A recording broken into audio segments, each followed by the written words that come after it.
இந்த உலகத்திலே இது இளஞ்சிவப்பு கலர்ல ஒரு ஏரி இருக்கு அப்படின்னு கேட்டீங்கன்னா எஸ் இருக்கு. ஆஸ்திரேலியாவில் இருக்கக்கூடிய ரேச்சர் தீவுகள்ல அங்க இருக்கக்கூடிய பெரிய தீவுல தான் இந்த இளஞ்சிவப்பு ஏரி அமைஞ்சிருக்கு. இந்த இளஞ்சிவப்பு ஏரி எப்படி உருவாச்சு அப்படின்னு இதுவரைக்கும் யாருக்குமே தெரியல. அப்படின்னாலும் அந்த ஏரியை கண்டுபிடிச்சது யாரு, அந்த ஏரியில என்ன மாதிரியான விஷயம் நடக்குது, அது மக்களுக்கு பயன்படுதா இல்ல சுற்றுச்சூழலுக்கு பாதிக்குதா அப்படிங்கிற எல்லா விஷயத்தையுமே நம்ம இந்த வீடியோல ஃபுல்லா பார்க்க போறோம். இந்த வீடியோ ரொம்பவே இன்ட்ரெஸ்டிங்கா இருக்கும். ஸோ எந்த இடத்துலையுமே ஸ்கிப் பண்ணாம பாருங்க.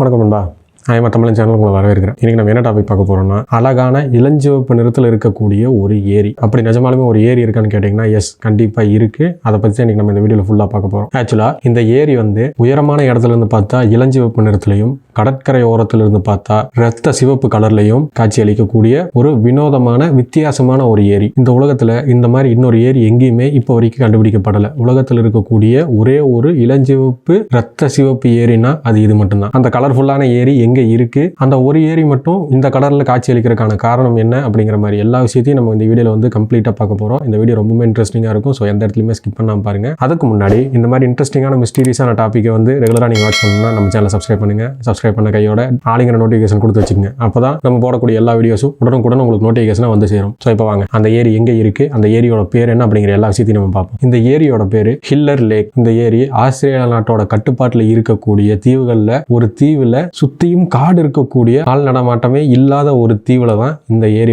கண்டுபிடிக்கப்பட்டிருக்கு. ரெஞ்சே தீவு அப்படின்னு சொல்லப்படக்கூடிய அந்த தீவுல கண்டுபிடிக்கப்பட்ட இந்த ஹில்லர் ஏரி இந்த உலகத்திலேயே வேற எங்கேயுமே கண்டுபிடிக்க முடியாத அளவுக்கு கலர்ஃபுல்லான ஒரு ஏரியா தான் பார்க்கப்படுது. மோஸ்ட்லி இந்த ஏரியை அந்த தீவுல கண்டுபிடிக்கிறதுக்கு முன்னாடி இந்த தீவு அடர்ந்த காட்டுக்கும் உயரமான மலைக்கும் மட்டுமே பெயர் போன ஒரு தீவா தான் இது இருந்துச்சு. இன்ஃபேக்ட் அங்க இருக்கக்கூடிய அத்தனை தீவுகளையும் இந்த தீவு தான் ரொம்ப பெரிய தீவாகவும் இருந்திருக்கு. அதனாலே இந்த லேக் கண்டுபிடிக்கிறதுக்கு இவங்களுக்கு ரொம்ப நாள் ஆயிருக்கு. இந்த ஹில்லர் ஏரியோட முழு அளவு எவ்வளவுன்னு கேட்டீங்கன்னா 600 மீட்டர் நீளமும் 250 மீட்டர் அகலமும் கொண்டதுதான் இந்த இளஞ்சிவப்பு ஏரி. அவ்வளவு பெரிய ஏரி ஒரு தீவுல இளஞ்சிவப்பு கலர்ல காட்சி அளிக்குது அப்படின்னா அந்த இடத்துல ஏதோ ஒரு சம்திங் நடக்குது அப்படிங்கறதான் அர்த்தம். அங்க என்ன அறிவியல் சார்ந்த விஷயங்கள் நடக்குது அப்படிங்கறத நம்ம அடுத்து பார்ப்போம். அந்த ஏரி மட்டும் ஏன் இவ்வளவு கலரா இருக்கு, இவ்வளவு டிஃப்ரெண்டா இருக்கு அப்படின்னா அதுக்கு ஒரே காரணம், இந்த ஏரி அந்த தீவோட எட்ஜ்லயும் கடற்கரைக்கு பக்கத்துலயும் இந்த லேக் அமைஞ்சிருக்கு. பிளஸ் இந்த லேக்கை சுத்தியும் மணல் மேடுகள் தான் அதிகமா இருக்குது. அதே நேரம் கடல் கூட டைரக்டா ஒரு தொடர்புல இருக்கிறதுனால கடல்ல இருக்கிறத விட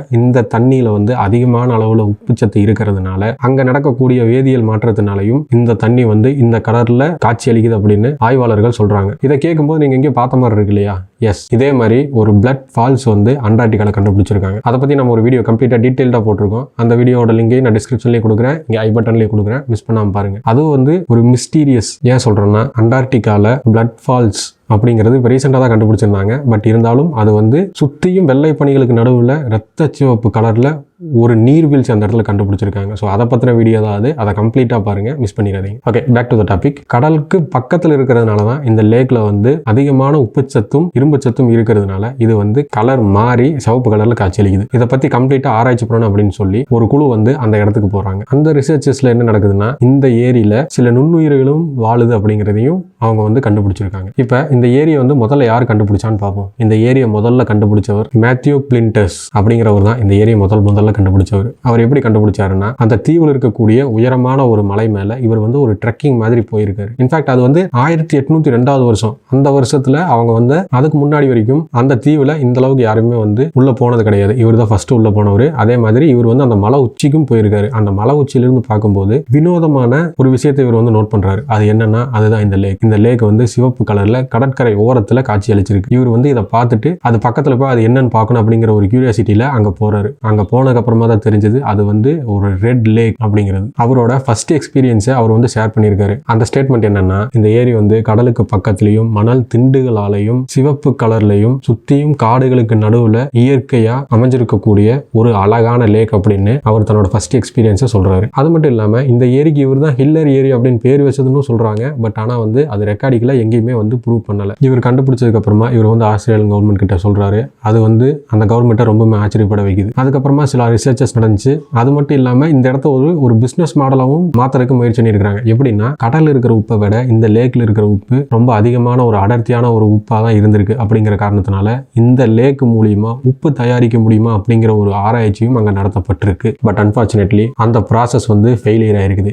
ஏன்னா உப்பு தயாரிக்கிறது அப்படிங்கிறது கடல்ல இருந்து ஒரு 30 to 50 கிலோமீட்டர் டிஸ்டன்ஸ்ல தான் வந்து போர் போட்டு அந்த கடல் தண்ணியை வெளியே எடுத்து அதை வந்து உப்பு பண்றதுக்கு ஒரு ப்ராசஸ் அவங்க வந்து பண்ணுவாங்க. பட் இது வந்து டைரக்டா கடல் கூடயே கனெக்ட் ஆயிருக்கு. கடல்ல இருந்து இந்த லேக் வந்து ஒரு வாக்கிங் டிஸ்டன்ஸ்ல தான் இருக்கு. ஸோ அந்த காரணத்தினாலேயே இதுல இருக்கக்கூடிய உப்பை அவங்களால வந்து தனியா பிரிக்க முடியல. அது மட்டும் இல்லாம இந்த தண்ணியில இரும்பு சத்தும் தாதுக்களும் அதிகமா இருந்திருக்குது. அதனாலையும் இந்த முயற்சி வந்து ஃபெயிலியர் ஆயிருக்கு. இந்த லேக்ல இருக்கிற வாட்டர்ல நுண்ணுயிரிகளும் கண்டுபிடிச்சிருக்காங்க. அதே நேரம் இந்த லேக்ல இருக்கக்கூடிய வாட்டர் வந்து ரொம்பவுமே வந்து ஒரு டேஞ்சரஸான வாட்டர். இதை வந்து மக்கள் பயன்படுத்த முடியாத மாதிரியான ஒரு தண்ணி அப்படிங்கிறதையும் அங்க இருக்கக்கூடிய ஆராய்ச்சியாளர்கள் சில ஆய்வுகள் மூலமா கண்டுபிடிச்சிருக்காங்க. அதுவும் ஒரு காரணம். பட் இந்த ஏரி வந்து அங்க இருக்கக்கூடிய அந்த தீவையோ சுற்றுச்சூழலையோ எந்த விதத்திலையும் பாதிக்கல. ஏன்னா அதை வந்து நம்ம டிஸ்டர்ப் பண்ணா மட்டுமே அது வந்து நம்மளுக்கு கெட்டதா இருக்குதே ஒழிய அதை நம்ம டிஸ்டர்பே பண்ணலைன்னா அது வந்து சாதாரண ஒரு லேக்கா அந்த இடத்துல ஒரு அழகான ஒரு சிவப்பு ஏரியா மட்டுமே காட்சியளிக்குது. இந்த ஹில்லர் லேக் வந்து நான் முன்னாடியே சொன்ன மாதிரி மலை உச்சியிலிருந்து பார்க்கும்போது இளஞ்சிவப்பு கலர்லையும் கடற்கரையிலிருந்து பார்க்கும்போது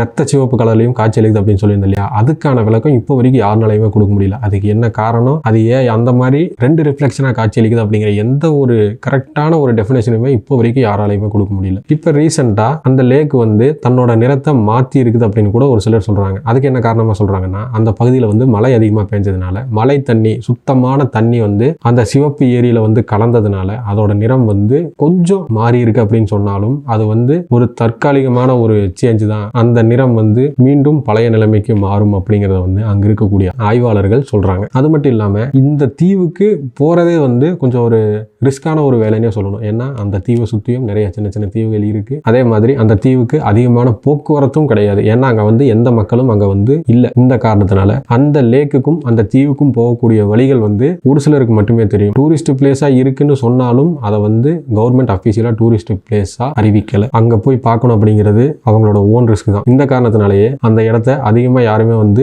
ரிசர்ச் பண்ண முடியல. இந்த மாதிரி இயற்கையான அழகான விஷயங்கள் இந்த உலகத்துல நிறைய இருக்கு. அதை பத்தி ஒன்னொன்னா நம்ம வந்து அடுத்தடுத்து வரக்கூடிய எல்லா வீடியோஸ்களையும் நம்ம பார்க்கலாம். இந்த வீடியோவை பொறுத்த வரைக்கும் இந்த ஹில்லர் லேக் வந்து எப்படி உருவாச்சுன்னு யாருக்குமே இப்போ வரைக்கும் தெரியாது. அதை கண்டுபிடிக்கவும் முடியல. பட் இருந்தாலும் அது ஏன் அந்த நிறத்துல இருக்குது அப்படிங்கிற விஷயங்களை வந்து கண்டுபிடிச்சிருக்காங்க. அந்த விஷயங்களை வந்து நம்ம இப்ப பார்த்துருக்கிறோம். இதே மாதிரி பிளட் ஃபால்ஸ் வந்து அண்டார்டிகால இருக்கு. அந்த விஷயத்தையும் வந்து நம்ம இதுக்கு முன்னாடி ஒரு வீடியோவா போட்டிருக்கிறோம். அந்த வீடியோட லிங்க் நான் கீழே டிஸ்கிரிப்ஷன்லையும் கொடுக்குறேன், ஐ பட்டன்லையும் கொடுக்குறேன். மிஸ் பண்ணாம பாருங்க. ஸோ இந்த மாதிரி வந்து கலர்ஃபுல்லான இளஞ்சிவப்பு ஏரியை பத்தி நீங்க என்ன நினைக்கிறீங்க அப்படிங்கிறத கமெண்ட் செக்ஷன்ல சொல்லுங்க. நானும் தெரிஞ்சுக்கிறேன். இதே மாதிரி நான் வேற ஏதாவது டாபிக் பேசணும்னு நினைச்சீங்கனாலும் கமெண்ட் செக்ஷன்ல சொல்லுங்க. அதையும் கண்டிப்பா அதை பத்தியும் ரிசர்ச் பண்ணி நான் அதையும் உங்களுக்கு வந்து கொண்டு வந்து சேர்த்துறேன். இந்த வீடியோ உங்களுக்கு பிடிச்சிருந்துச்சுன்னா லைக் பண்ணுங்க, உங்க ஃப்ரெண்ட்ஸ் அண்ட் ஃபேமிலிக்கு ஷேர் பண்ணுங்க. இதே மாதிரி இன்ட்ரெஸ்டிங்கான மிஸ்டீரியஸான டாபிக்ஸ் வந்து ரெகுலரா பார்க்கணும் அப்படின்னு நினைச்சீங்கன்னா நம்ம சேனலை சப்ஸ்கிரைப் பண்ணிக்கங்க. சப்ஸ்கிரைப் பண்ண கையோட ஆளுங்க நோட்டிஃபிகேஷன் கொடுத்து வச்சுக்கோங்க. அப்பதான் நம்ம போடக்கூடிய எவ்ரி வீடியோஸ் உங்களுக்கு உடனுக்குடன் நோட்டிஃபிகேஷன் வந்து சேரும். நீங்களும் மிஸ் பண்ணாம பார்க்க முடியும். ஸோ இதே மாதிரி இன்ட்ரெஸ்டிங்கான மிஸ்டீரியஸான டாபிக்கோட அடுத்த வீடியோவில் உங்களை சந்திக்கிறேன். தேங்க்யூ.